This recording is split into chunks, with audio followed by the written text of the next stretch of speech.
We will go ahead and get started as we welcome more people from the waiting room. Good evening. Good evening and welcome. Welcome to this space. We are so glad that you are here. We're in this space together. We are reaching for more holy together as women. Thank you for bringing your presence to the holy that we create together. Bienvenidos. Estamos demasiado contentos de que estás aquí, en este espacio donde llegamos hacia más santos. Gracias por tu presencia. Si quieres seguir en español, por favor, haga clic en el globo abajo. This is our second webinar in Women Doing Theology series, facilitated by Sue Parker, one of our amazing denominational ministers, and the Women in Leadership Steering Committee. It is with Linda and Melissa and Maribel and Chantel and Erica that I extend welcome to each of you. Welcome, welcome, welcome. My name is Shannon, and I offer leadership at Eastern Mennonite University, and I'll be hosting our space tonight. This afternoon or this evening, wherever you find yourself, we are women doing theology with a few men. Thanks for joining us. I'll do some centering tonight, and then we'll have a chance to hear from our presenter, AnaYelsi Velasco-Sanchez, helping us to build an interlocking framework for justice as women. AnaYelsi is an IndoLatinx mujerista offering education, coaching, consulting, writing, and art, all intended to assist people in building an interlocking framework for justice. She is the founder of En Conjunto, a collective of people of color working independently at the intersection of justice and spirituality. She is also the co-creator of the Digital Dine-In Project, a virtual dining and learning experience bringing people together from around the world. She's an independent practitioner, but partners as a co-coordinator with Liberation School South and serves on the board of the Festival Center in Washington, D.C. After her presentation tonight, I will return and transition us to caucus and accountability groups for about 30 minutes of conversation, after which we will come back and do some reporting.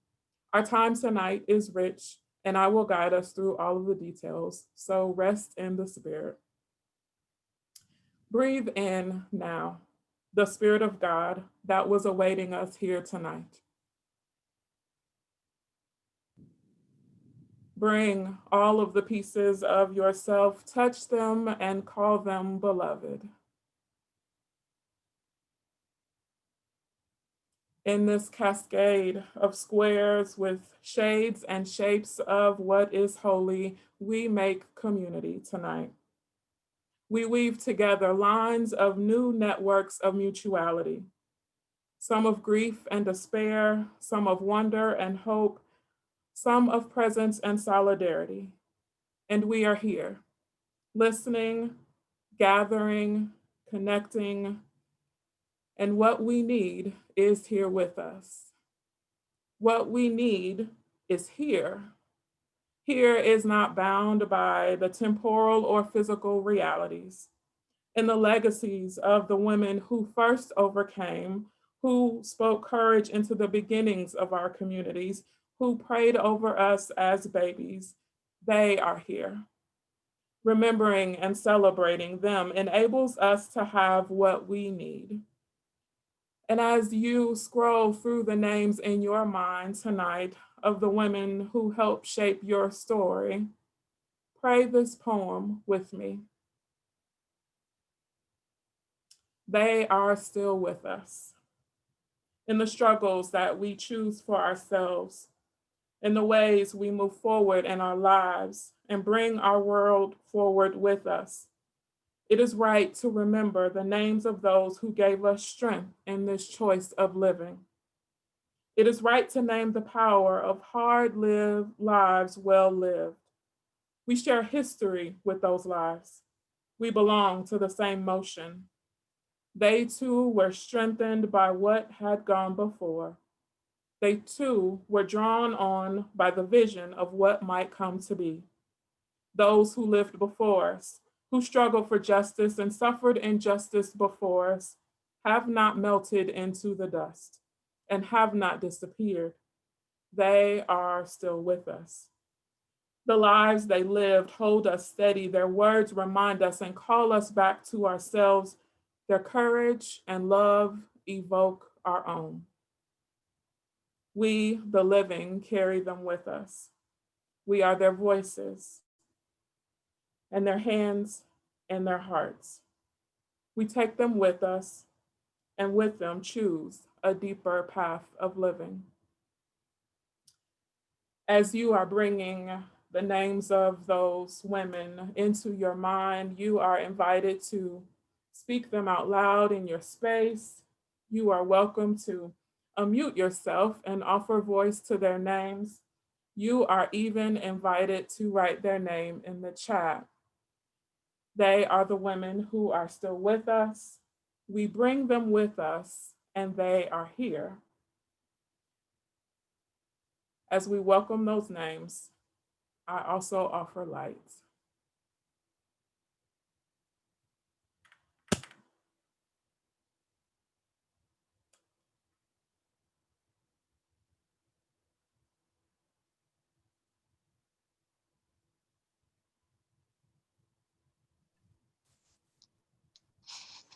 Sylvia Wheeler.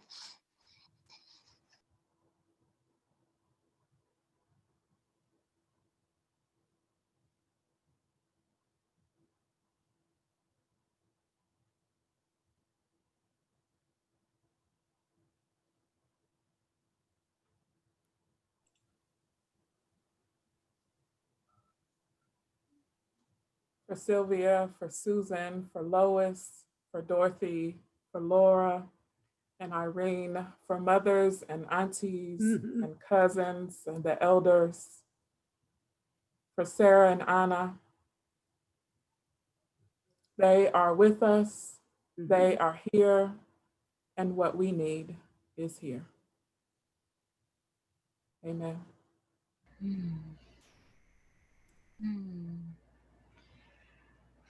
right. Thank you, Shannon, for that. Good evening, everyone, or depending on where you are in the world. Hello. It's wonderful to spend this time with you. As Shannon shared, my name is AnaYelsi, based here in Washington, D.C. I want to start by saying happy National Coming Out Day and happy early Indigenous Peoples Day, which is tomorrow, as we talk about those who have come before us and the struggles and experiences they have, and those who continue to fight. These are 2 days that mark those experiences and those struggles, and so I just wanted to name those and acknowledge that. Thank you for having me.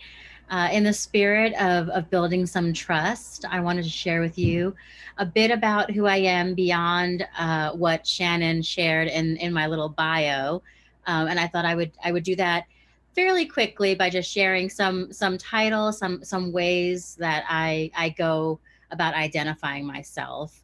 And so, if you haven't gotten a hint by some of the art behind me, I'm an artist. Specifically, I'm a painter. I am IndoLatinx, meaning I am a Latinx person of indigenous descent. I am Venezuelan. I'm a writer. I'm a brown skinned woman. I'm a wife. I'm a geek, which you can see from the Wonder Woman and Doctor Who stuff behind me. Um, I'm an immigrant. I'm an orphan, a community organizer. I believe myself and try to be a lifetime learner, but I'm also an educator. And I'm someone who identifies as an interlocking mujerista. And so we're going to talk a lot about what that last one means, an interlocking mujerista. But as you can see, there are a lot of parts of me that make up who I am. And I'm bringing all of that into the conversation tonight. And I'm hoping that you'll feel welcome to do the same as you listen and as you have a chance to share with one another later in the caucus time, that you feel welcome to bring all of who you are into this space together. So, as far as this idea about who we are, the identities we hold, the roles that we play, and the experiences that we have, um, they all, the reality is they all influence what we need. And not only what we need, they influence our ability to voice those needs, to not be silenced, and to have that need met. The truth of that becomes even more complex when we consider the needs of those bearing more than one identity that might force us to the margins of society.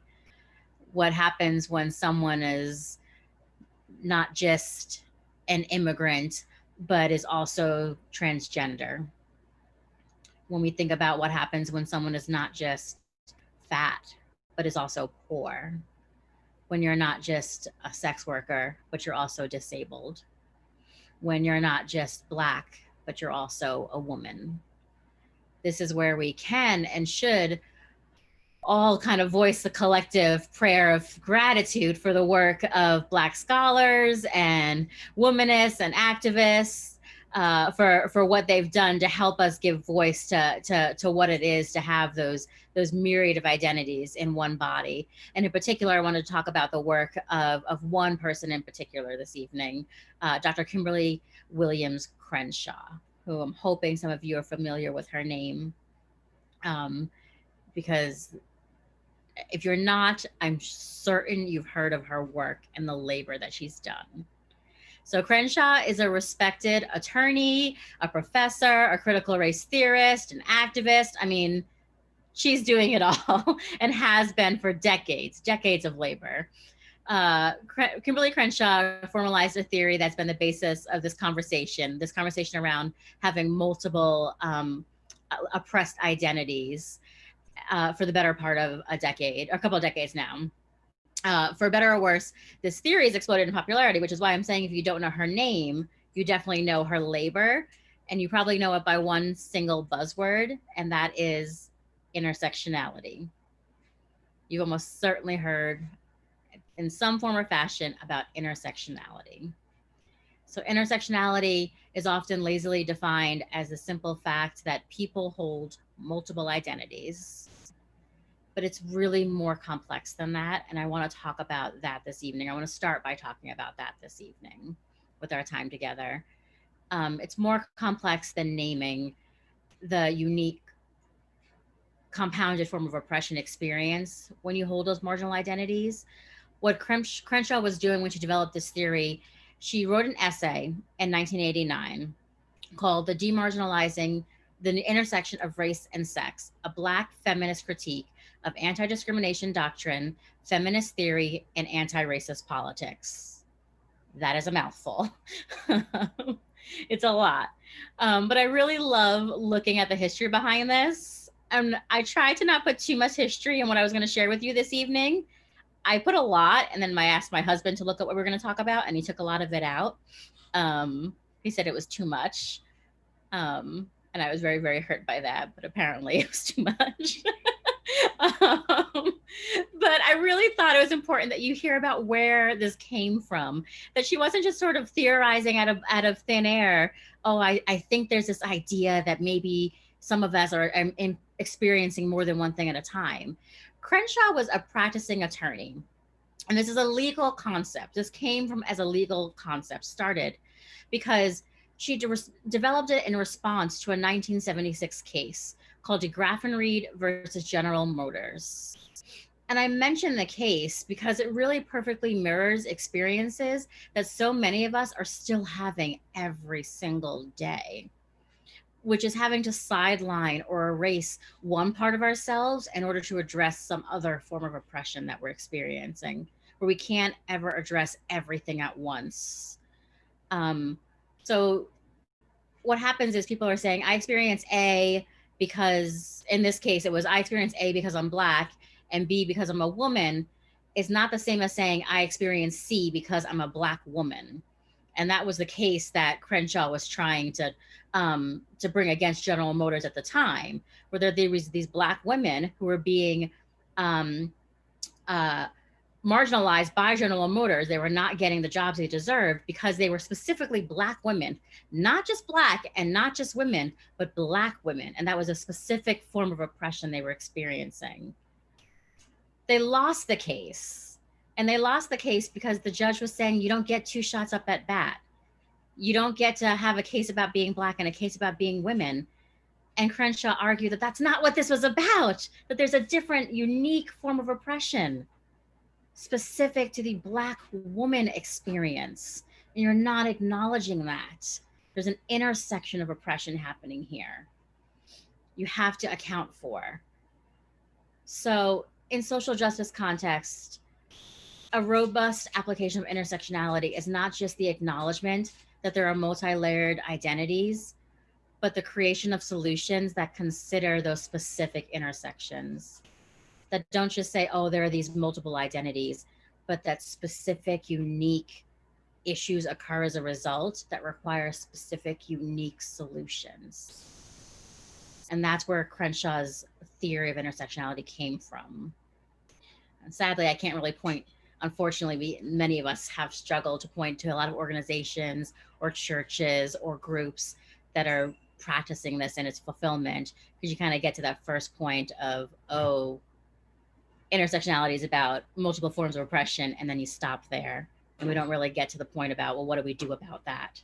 What does it look like addressing those multiple forms of oppression? What does doing the work now look like? And that's kind of what I want to talk about this evening. What is it? What do we do in response to that? Because no one wants to say, well, we only care about our one thing. Only our one thing matters. No one wants to be that person. You don't want to be accused or labeled as not being willing to be considerate of others. And so being intersectional is, as I said, a buzzword. It's the go-to phrase now, but it requires a lot more than many of us are currently putting in.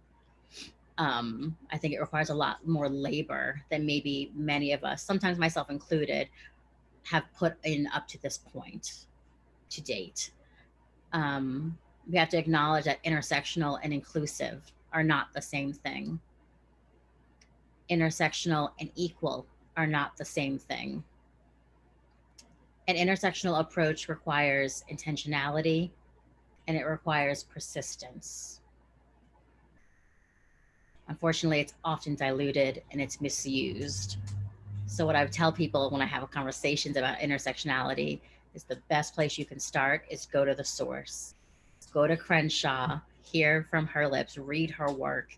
If you're not ready to get, maybe you don't want to read legal theory, maybe you want to read heavy text, start by listening to her. There's a 2016 TED Talk called The Urgency of Intersectionality that I highly recommend. And it's Kimberly Crenshaw talking about her theory. And who better to tell you what it is intended to be than Kimberly Crenshaw herself? So it's a great place to start to learn about what intersectionality was intended for. So for me, as a woman of faith, specifically as a Christian, and more specifically as someone who identifies as a mujerista, I mentioned we were going to come back to that, I find myself having a really natural affinity for Crenshaw's work. It parallels a lot of my own understanding of the world and how I want to approach it, how I want to engage the world. For those that are unfamiliar with it, mujerista theology is a branch of liberation theology, liberationist theology comes out of Latin America. It's found its way into the world during the same season as intersectionality. Mujerista theology came into the world in the 1980s. Ana Maria Isasi Diaz is credited as the mother of mujerista theology. She gave Latinas like myself a theological framework that prioritized our lived experiences, that prioritized the perspective of working class and poor Latina women. It gave language to who we are and what our needs were. And like womanist theology, mujerista theology is inherently intersectional. In its praxis, it focuses on the liberation of those who have multiple marginalized identities. Poor, woman, Latina, these are multiple identities being held in the same body. It is inherently intersectional to be mujerista, the same as it is to be womanist. These theologies are intersectional theologies. So once we have this foundational understanding, and I can start applying this lens, this understanding of the theology I practice, of this intersectional social justice worldview, and I want to look at these multi-layered identities and experiences of people, and I want to then think about today's conversation, the one that we want to talk about, well, what does this mean for the church? What does this mean for specifically Black people and Indigenous people and folks of color and their marginalization in the church? Then the question becomes, well, what do we do next? And so for myself, I love that there's such a beautiful tapestry of knowledge out there for justice work, from theologians like Asasi Diaz to scholars like Crenshaw. I think it gives us so much to work with. But over the last few years, I found myself grasping for a term or a framework that kind of gets at the heart of what I want to address, which is maintaining an intersectional standard to my justice work is incredibly important to me. And addressing the toxic patterns, trauma, and healing in movement spaces is incredibly important to me. And you can take movement spaces and replace that with church spaces, with community, any space where trauma might get replicated. It's really important to me to address those things. Ensuring that the work that I'm a part of, the justice work, the healing work, the liberation work, ensuring that it's accessible and sustainable is really important to me. Countering the silo approach where we're just about my thing and nobody else's thing, and insisting that there's some integrity, some symmetry between who I am, how I show up personally and professionally and politically. All of these things mattered to me, and I wanted to have a framework for that. So I started developing my own because I wasn't finding what I needed out there. And I landed on what I've been working on for the last few years, which is called Interlocking Justice, which is why I call myself an interlocking mujerista. So for me, this interlocking justice framework has been an answer to this question of what do we do next? When I know about intersectionality, when I know about mujerista theology and liberation theology and womanist theology, what do I do next with this knowledge? For me, interlocking justice, the framework it offers, has been an answer to that. What do I do next and how do I do it? It's a response to this consistent wound that I've seen, the way that we continue to harm one another, even when we don't intend to. So I've been going about justice work for about 15 years now. And this theory is rooted in this belief that it doesn't just matter how we go about the work, or it doesn't just matter that we go about the work. It matters how we go about the work. It matters the posture we take when we do the work. What we do and how we do it is meant to be good medicine. It's meant to be liberating for one another, to be healing for one another. It's supposed to be an offer to one another, to the earth, to our Creator, and it's a reminder that we are connected. And so it matters how we go about justice, not just that we are doing justice. So there are some things that, as I've built this theory out, that I wanted to answer some questions.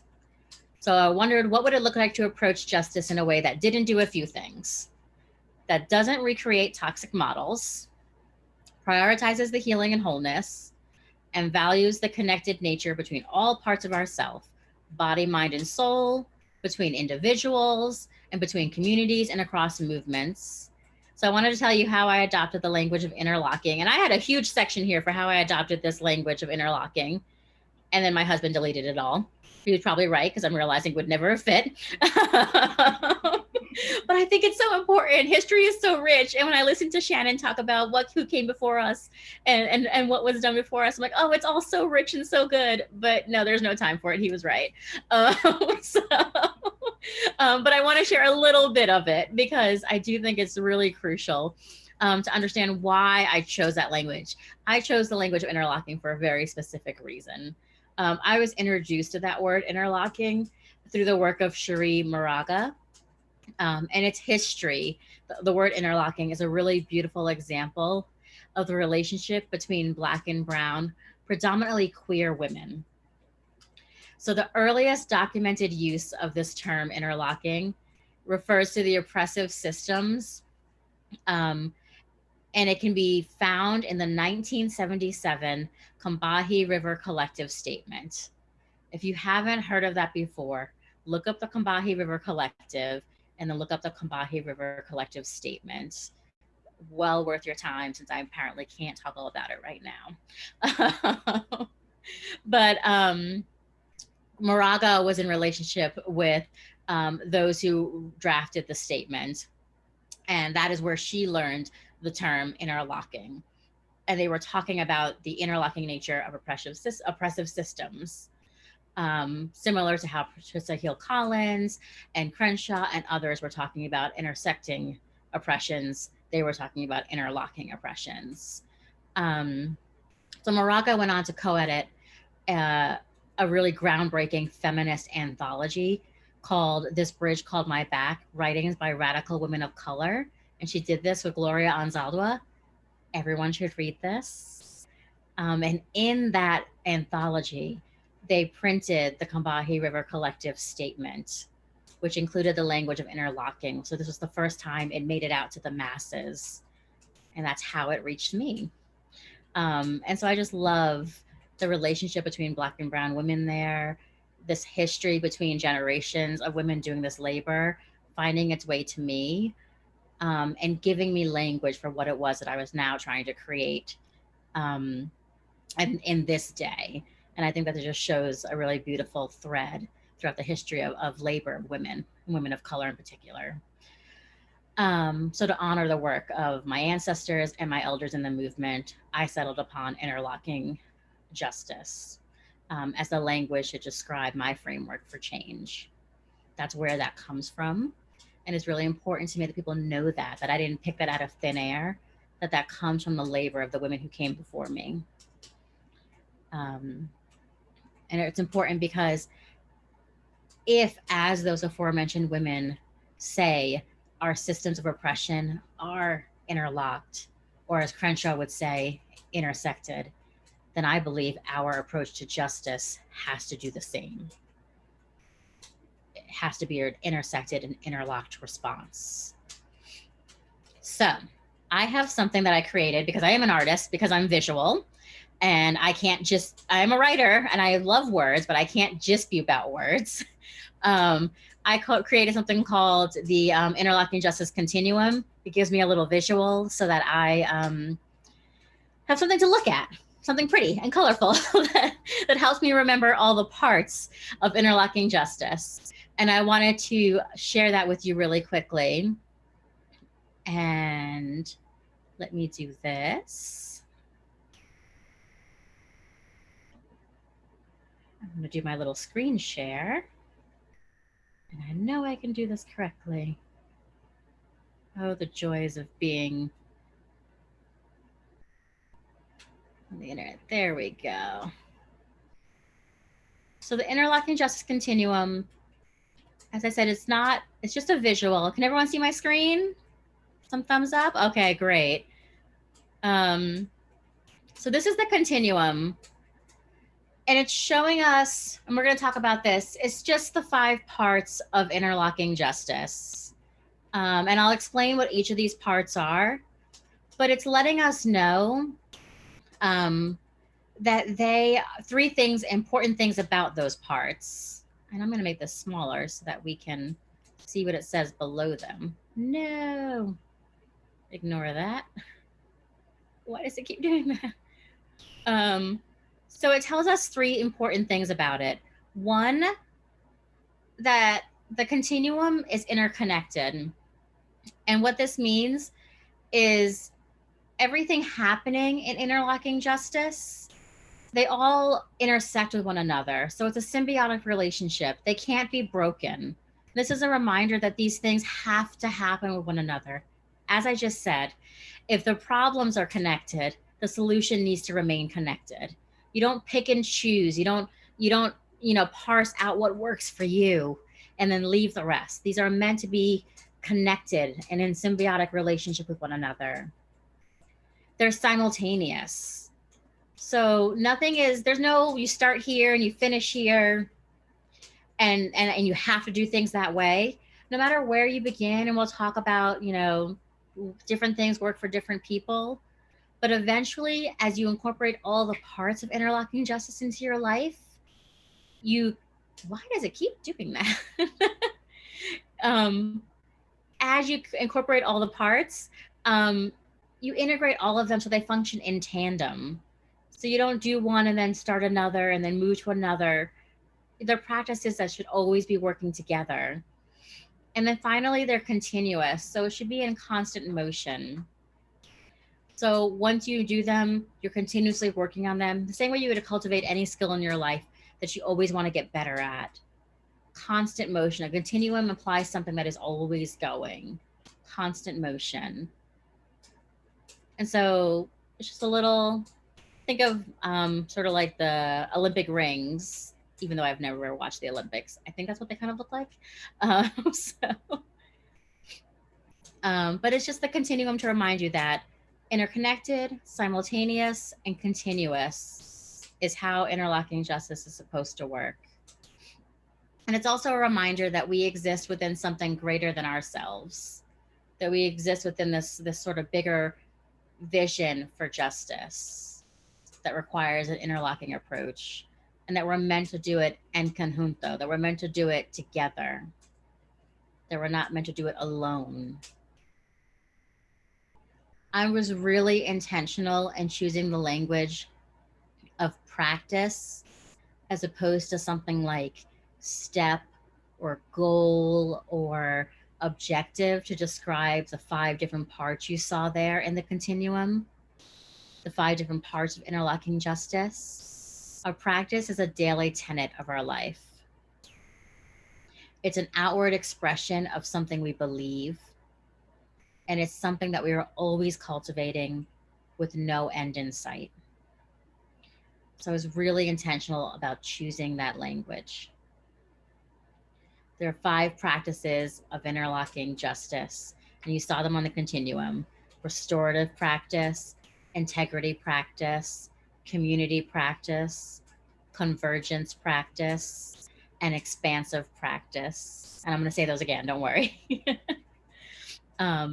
But I chose the language of practice because these are not things that you reach and discard or cast aside or accomplish and forget about.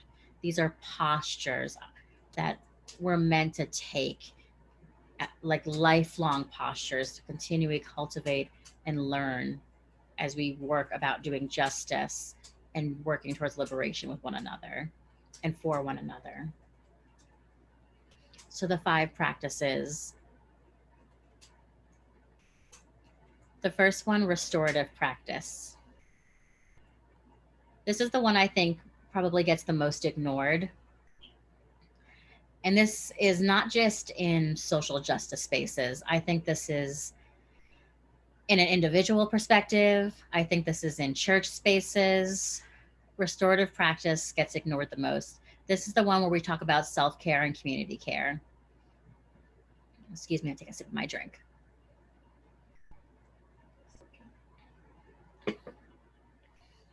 My husband just whispered, that's self-care, because I took a sip of my drink.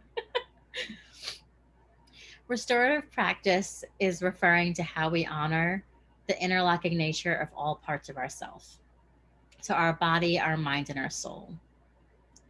This is they all work in tandem, and we cannot neglect caring for any part of ourself. When we do this, it will always result in some form of fracturing.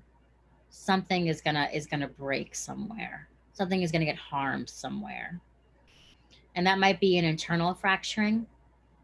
So that might be a weakened immune system. It could be depression, a loss of hope or disillusionment, or it could be an external fracturing where you start replicating toxic patterns and harming one another, where you inflict trauma on one another, whether it's intentional or not, where relationships get broken. Fracturing happens when we don't engage in self and community care. And restorative practice is a response to that. How we attend to all parts of ourselves requires looking at our understanding of self and community care. This is an area where adopting the principles of things like healing justice, which is really gaining traction in a lot of spaces, learning about healing justice is really important. But what's really crucial is, even those that are beginning to talk about self-care, the conversation doesn't seem to extend to community care, our responsibility to one another, and realizing, like, what does it mean to set up things like mutual aid networks? What does it mean to make sure that our systems that are in place prevent certain possibilities for fracturing?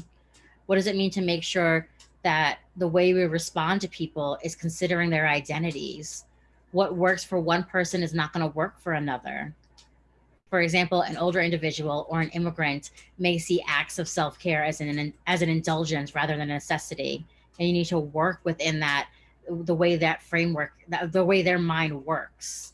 A religious person may be taught that an illness and healing is a direct correlation to their relationship with their deity. And you need to know that and consider what that means for them. So what works for one person doesn't work for another. A person who's struggling financially is going to see something like mani-pedi or even a hospital visit as a luxury. So what does community care mean in terms of taking care of that person versus expecting them to care for themselves? These are the different conversations that need to happen within self-care and community care as a part of restorative practice. And expanding our understanding of what self-care means. So that's not just the capitalistic understanding. So yes, there's therapy, but there's napping, there's exercise, there's meditation, there's for community care, there's co-ops, I said mutual aid networks, there's providing childcare, there's meal trains, education collectives. There are all these different ways to care for one another. So these are the conversations that happen within restorative practice. How do we begin to provide this for ourselves and for one another? So that's restorative practice, is where we start to say, how do we make sure that everything is in alignment, body, mind, and soul? And how do we meet those needs within self-care and within community care? So then there's integrity practice. Integrity practice is referring to the relationship between two individuals, as well as how you as a person, I as a person, engage the world and people around me. So this is where you really start to ask the question, what does it look like for me to have an approach to justice where how I show up in the world personally and professionally mirrors how I show up politically? So to be really blatant about it, what is the degree of hypocrisy showing up in how I move through the world? And so there's some degree of hypocrisy is just what it is to be human. That's going to happen. I want to be environmentally conscious. I really hate walking in the heat, and I'm going to take an Uber when it's 3 blocks away. But I want to try and do that less and less. But I am aware that sometimes I'm going to act hypocritically and I'm going to hop in the Uber. But it's trying to eliminate the degrees of hypocrisy. But what I'm talking about with integrity practice is, how do you treat your peers at work? How do you treat the people within your congregation? How do you ensure that those who you stand with, say you stand in solidarity with, would say that you are actually in solidarity with them? It's the difference between saying, oh, like listen to Black women, but then actually passing the mic, like wearing the t-shirt that says it, but then actually handing over your platform, your stage. It's when you have speaking deals or opportunities. If you have a writer and you're finding out who else is involved, asking these questions. Are you a non-affirming, LGBT affirming space? Are you this? Are you that? It's showing integrity throughout all areas. If you're a disability rights organization, are you providing healthcare to your staff to make sure their needs are being met? It's like it's the way that you're showing up politically, professionally, and personally. Is there integrity in your practice? It's being the bullhorn and not the star. The most egregious example I saw of this recently is the Jessica Krug story. If anybody watched this happen, Jessica Krug was a white woman who was masquerading in academia recently, for years, but outed recently, who was pretending to be Afro-Latina. This is an example of someone who was not engaging in integrity practice. So she was saying all the right things. Listen to Black and brown women, justice for everybody, liberation, like power to the people, fists in the air, justice, justice, justice. But then literally appropriating the identity of Afro-Latina women to place herself in a position of authority that was not hers to have. This is a very egregious example. It's the Rachel Dolezal example all over again. But there are, smaller examples of this happening every day. So integrity of practice is making sure that you're showing up in every area where there's uniformity across the board. It's making sure that you are someone that is trusted. Then there's community practice and convergence practice. Those are the next two practices. And this is where it gets a bit more difficult. There are more moving parts and a lot less in our control. And it requires a lot more buy-in from people. It's really slow and arduous work. It all sounds really exciting. I'm sure I'm very very fun. But the more you get into these, I think the more you have possibility for change. This is where you start seeing change happen on more system levels. Community practice is referring to the dynamics within groups of people. So integrity practice was how you're treating on a one-on-one level. Community practice is, imagine you're in the church. If integrity practice is how, if Shannon will forgive me for using her as an example, if this is about, if integrity practice is how I'm treating Shannon on a one-on-one level, then community practice is about, since Shannon is a pastor, if Shannon was a pastor in church, it would be how Shannon as clergy is treating congregants as congregants. So it's groups of people versus me as an individual treating Shannon as an individual. Community practice is about how groups with different levels of power treat other groups, the dynamics between these different sets of people. So it's the relationship between them, whether it's races, genders, classes, ability. Those people, maybe it's people who are impacted by a problem and those who are not impacted by the problem. Community practice is about addressing the relationship between those people. So you can considering the Mennonite Church. What are the subsets within it? Maybe it's people of color and white people. Maybe it's clergy and congregants. Maybe it's younger and older generations. Community practice would ask you as individuals and as a church to adopt an intersectional approach and to incorporate things like healing justice and a people of color centered model to help you navigate the relationships in a way that shows integrity, in a way that doesn't push marginalized people further to the edges.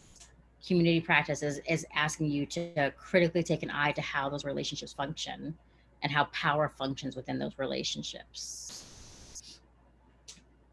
The purpose of community practice is to prevent or end unhealthy uh, tendencies within within those groups, and to address any harm that might have been done as a result. So to give an example, because that all sounds really amorphous, like what is she talking about? There are some really clear examples that you've probably seen. Extracting and tokenization. So when I say that, it's oh, you're the one gay guy we have in church. You're always the one we ask to speak on, for example, today, National Coming Out Day. Can you speak this Sunday? That would be tokenization. Extraction, always asking for something from you. Celebrity leadership culture. Sometimes you have situations where a person is the rock star and something lives or dies based on that person's celebrity identity. It's really unhealthy. Self-sacrifice as a community expectation, and the derision of self and community care, or rewarding burnout. An example of this, I saw this recently with Ruth Bader Ginsburg. I watched some of the specials that came out after her passing, and I kept hearing people talking about it was incredible from her bed when she was ill with this or she was hurting from that. She was still writing papers or writing dissents and all these different things. I'm going, why are we celebrating that? That's heartbreaking. We have a culture where not enough of us are doing what we need to be doing, that prevents someone from being able to rest. We celebrate burnout. We celebrate a lack of self-care. We celebrate self-sacrifice to the point of pain. And so these are some of the things that are unhealthy practices that community practice would address. Power dynamics that are structured after social hierarchy. For example, white, straight, cis men always being on top, and those who have marginalized identities always being on the bottom. A disposability culture that says people are replaceable. These are all unhealthy dynamics that community practice would help you address, because you're taking a critical eye to things. This doesn't even begin to look at things like ableism, racism, heterophobia. Someone mentioned internalized capitalism, white supremacy. I mean, anti-blackness, classism, all the isms and phobias. So there's a myriad of things that community practice would keep a very intentional watch on, and continuously ask, what are we doing to address past harm or possible harm? How are we addressing it? Convergence practice, the fourth one, is referring to how you approach the relationship between distinct communities. So this, for example, would be maybe you have two different churches within the greater Mennonite church, but you have two different congregations. So this would be maybe in a different geographical location, maybe not, but they're just two distinct entities.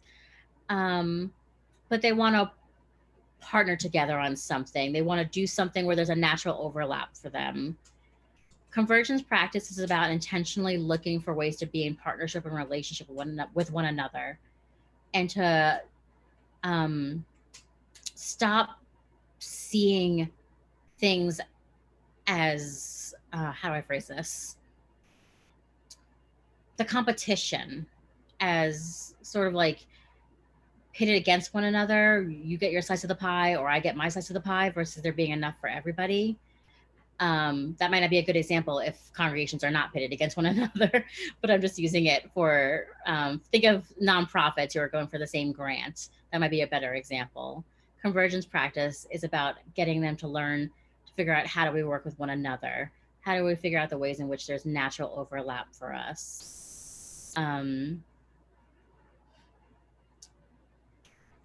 It's about figuring out direct partnership. An example of this might be a congregation partnering with others to host an event, to have, say, there's a service ministry or an after school program, um, or a local nonprofit they want to work with. This is something where they could all kind of get outside themselves and start figuring out ways to work with other groups. Again, it's getting out of your silo and figuring out how do we start doing something beyond ourselves and get outside of this scarcity mindset. I think a lot of us buy into this idea that there's a scarcity of things rather than living into an abundance. And so convergence is about believing in an abundance mindset. That if we partner with one another, yes, I love that language, partnerships that are mutually affirming. Convergence practice is about that idea, that we can do more together than we could do apart. So looking at those relationships that we may have once seen as a hindrance or a burden or competition, and getting creative about the ways in which we can be in partnership with one another. And then the final one is expansive practice. So these are relationships between two or more individual movements or groups. This might be ways that the Mennonite Church, for example, would work with other churches, other denominations, other faith groups, groups that aren't religious, and figure out ways that you could partner or do something with one another. But this is a group that does not have that shared identity. And so a way to think of it that might be a little easier to wrap your mind around is if convergence practice is an LGBT rights group that does, say, direct service, like providing care, and an LGBT rights group that does direct action, like trying to change policy, and they work together, that's convergence practice. Then expansive practice would be an LGBT rights group working with a racial justice group, two totally different groups with different causes partnering together. So expansive practice would be Mennonite church working with a group that has a totally different identity versus a Mennonite church working with another Mennonite church. So expansive practices is really challenging ourselves to work with those we might not have worked with before, trying something different, operating in different spaces, and figuring out, even if we're not at the place where we can work with one another, is there at least a way that we can mitigate harm against one another? Is there a way in which we can do our own work that is considering of the other, where we can say, how do we do this where we are not making it harder for them to achieve their goal, where we are not making it harder for them to live their life? How do we mitigate harm for them? So adopting an interlocking approach to these relationships, it's not just about the how. So it's not just like checking off steps of do this instead of this. It's a paradigm shift around the why. It's taking a posture that's different than how we've done things before. So it's not just be in relationship because what can I extract from those people now, but it's shifting our posture about why I want to be in relationship. So if I'm not ready to jump in a relationship, if I don't truly want to be, then I just need to start shifting my posture around what can I do differently to not harm them, to not impact them, whoever they might be, whether it's a different person, a different group, a different ideology. I need to take steps to work towards that practice, not move too much too fast. We have a few minutes left, so I'm going to figure out what I want to share last. There's a couple crucial considerations for interlocking justice that I want to name, because different parts are going to appeal to different people, and not everyone. You don't have to go first. I'm going to do first I'm going to do integrity, and then I'm going to do convergence, and like different things work for different people at different seasons, different times. You have different capacity, and so there's some considerations. First, you want to ask yourself, how did it get this way? Why does it work the way it currently works? Why have we always done it this way? Interlocking justice is a response to something not being the way we want it to be or intended it to be. So you want to ask the question, how did it get this way? And when you have an answer to that, there might be a multitude of reasons. It isn't the way you desire for it to be. You have to take some time to figure that out first. So how did it get the way it is? Consideration 2. What is our context? So when you're trying to build something new, you really need to figure out what's happening in that particular moment in time. What's going to make sense for you, not just anytime, but right now. So maybe normally it would make sense to do A, but your pastor is on sabbatical and it'd be really silly to start that project now because they're not there.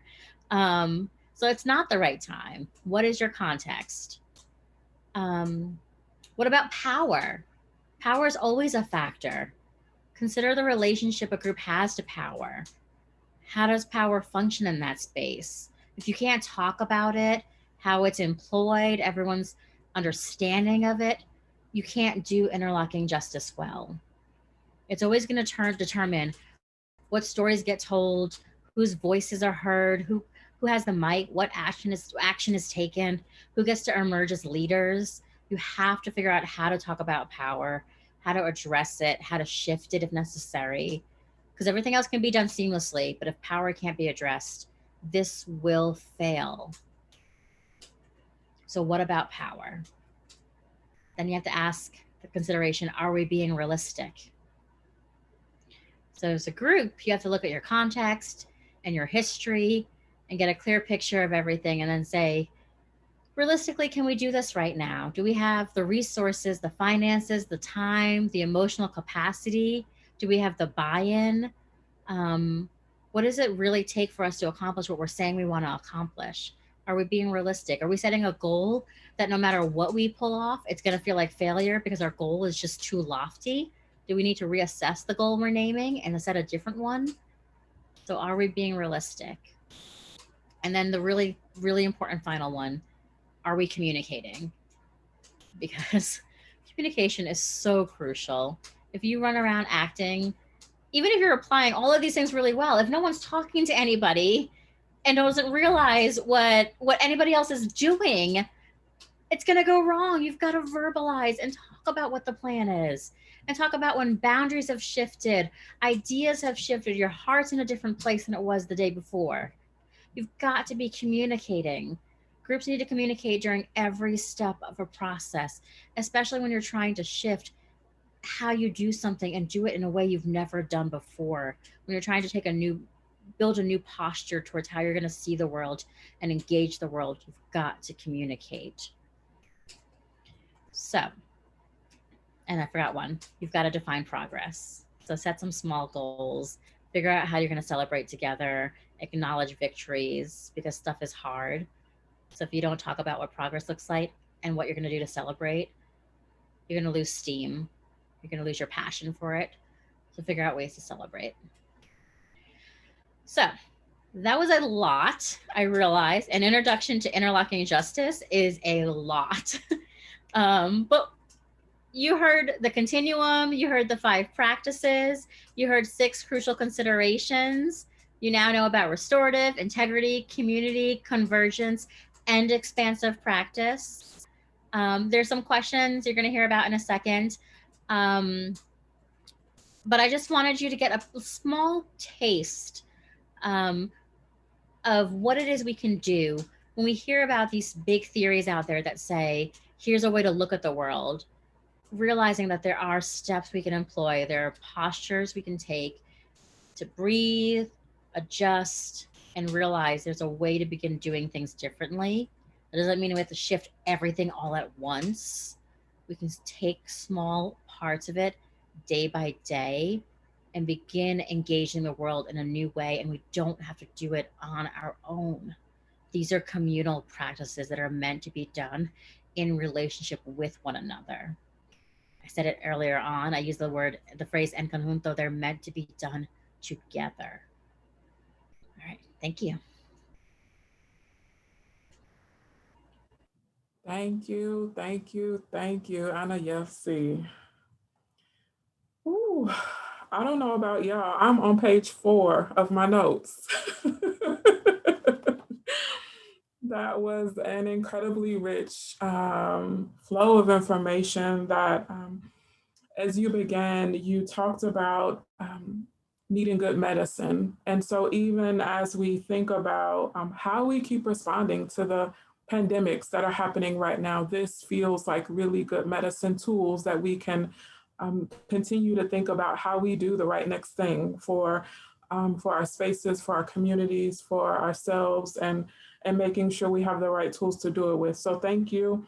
Let's take a minute, just a second, to let what we need to hear echo and resonate in our own spirits.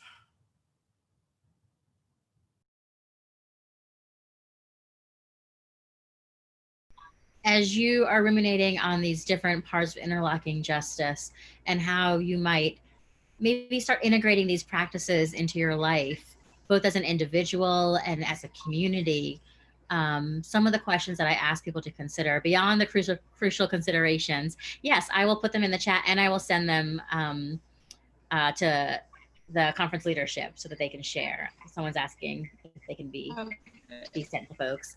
But the questions are, what would it look like to begin taking steps forward with each practice on an individual level and on a collective level? What would the first steps look like for you? What would you need for yourself to make that happen? And what would you need from your community to make that happen? What would you be risking to take those steps? And what would you be able to gain by taking those steps? So, what would it look like on an individual and community collective level? What would you need to make that happen from yourself and from your community? What is going to be risked and what is going to be gained as you work to integrate, potentially work to integrate these practices, if that was something you wanted to do, um, as it pertains to interlocking justice. All right, I'm going to pass things to Shannon. Thank you, everyone. Thank you. In the days that come, you will receive an email that has a recording of this webinar, and we'll make sure, can I say this, Sue, that those questions will be included in that email. So if you didn't grasp those all, we can make sure that those land in your email so that you can continue to hold them and work towards them. So thank you. As I started, this is the second of our webinars. Once you get that email, you will land at a YouTube page that also has a recording from the first webinar. So feel free to take that information in as well. That was a really rich conversation about the politics of Jesus last Sunday. And then the third webinar in this series is Thursday, October 22nd with Iris De Leon Hartshorn. She will be presenting about anti-patriarchy, navigating the church, and that will be hosted by Melissa Flora Bixler. So please join us for that conversation as well. There are details about each of these spaces on our Women in Leadership webpage. So go there, gather the details, you can sign up. There will be a worship service November 22nd that you will also have information about, that we want to, as we have been having these really important conversations, we also know that we just need space to worship together.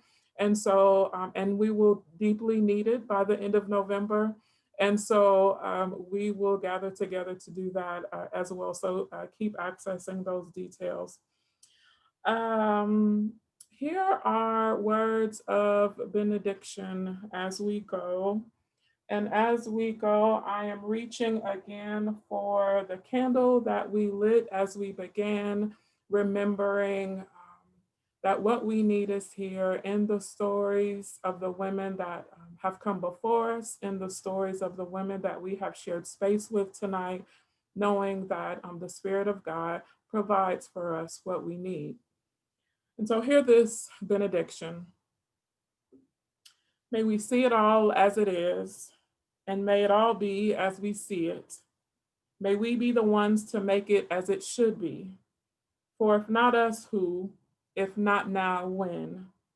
This is answering the cry of justice with the work of peace.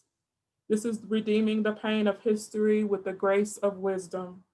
This is the work we are called to do, and this is the call we answer now: to be the barrier and the bridge, to be the living embodiment of our faith, to be about the work of building the beloved community, to be a people of intention and a people of liberation. May we be these people. Amen. Thank you, blessings and grace as you go forth, holding this important work in your hearts and in your minds.